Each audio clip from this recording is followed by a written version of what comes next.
पुढचं पाऊल जेव्हा आलं तेव्हा तुला असं वाटलं होतं का महाराष्ट्राची नंबर 1 सिरियल होईल आणि लोक तुझ्यावरती इतकं प्रेम करतील, अजूनही तुला त्या कॅरेक्टरनी ओळखतात, त्या बाबतीत काय बोलशील? तेही मला करायचं नव्हतं.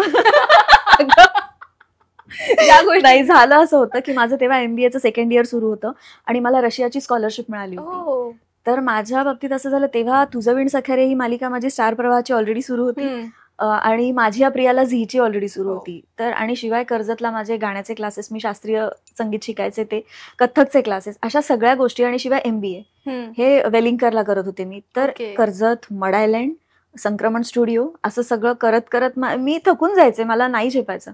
आणि रोज घरी जाऊन माझं लिटरली रडगाणं सुरू व्हायचं की मला नाही करायचंय, मी नोकरी करणार, हेच मी आईला रोज सांगायचे. आणि मग काय झालं, तुझं विण सख्यारे सुरू असताना मला आयरिस प्रोडक्शनमधनं, म्हणजे पुढचं पाऊलच्या प्रोडक्शनमधून कॉल्स यायला लागले की ऑडिशनला याल का. मी म्हटलं हे कशाला जायचंय, करायचंच नाहीये तर कशाला ऑडिशनला जायचं. तर आई मला म्हणाली की ते म्हणतायत ना, 1 महिना आणि झालेला फोन येत होता त्यांचा. मी म्हटलं की, आई म्हणाली की ठीक आहे तू जा, ते म्हणतायत तर जा आणि त्यांना सांग की नाही करायचंय मला, पण तुम्ही विचारलं ऑडिशनसाठी म्हणून मी आली आहे. सो मी तेच केलं, मी गेले, मी ऑडिशन दिली आणि मी सांगितलं की हां मला काही इंटरेस्ट वगैरे नाही आहे, पण तुम्ही ऑडिशनला एवढे दिवस बोलवत होतात म्हणून मी आले. आणि मी गेले आणि 2 दिवसांनी फोन आला की लीडसाठी कास्टिंग झालंय.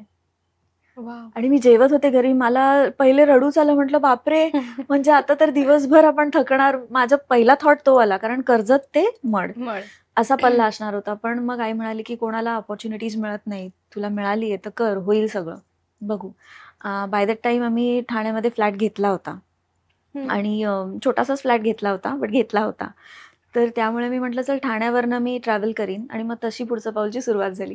सो फोकस वगैरे काही नव्हता आणि देवाच्या कृपेने ते कॅरेक्टर इतकं छान सगळ्यांना आवडायला लागलं. ती मालिका 7 वर्ष चालली. सो ही देवाची कृपा आहे. म्हणजे मी म्हटलं ना, मी एफर्ट्स पूर्ण टाकले, एकदा मिळाली की ती गोष्टीत मी त्या एफर्ट्स पूर्ण टाकते, आणि देवाची कृपा बाकीची. खरंच देवाची कृपा, कारण तू जेवढा एक्सपिरियन्स सांगतेस मगासपासून त्याच्यामध्ये आणि कसं आहे, मला ना ह्या सगळ्या माझ्या जर्नीमधनं, आता 14 वर्ष झाली मी या क्षेत्रात आहे, मला एकच वाटलं की मी प्लॅन केलेले वेगळे होते, देवाचे प्लॅन्स माझ्यासाठी जास्त बेटर होते. आणि मी आता त्याचा विश्वास पूर्ण ठेवायला लागले देवाच्या प्लॅन्सवर. मी नाही करत फार प्लॅन्स, जे जसं आहे जसं होत जातं तसं मी होत जाऊ देते, कारण मी नाही आता शहाणपणा करत की मला हे करायचंय ते करायचंय. आणि देवाच्या कृपेने गोष्टी येत जातात समोर, मी त्या घेत जाते. खरंच तू घेत गेलीस, आणि त्या बोलतात ना टच वूड, इतक्या लॉंग लास्टिंग आणि इतकं तुला भरभरून प्रेम दिलं प्रेक्षकांचं, त्यामुळे तू आता इथे बसलीस, मी तर हेच म्हणेन.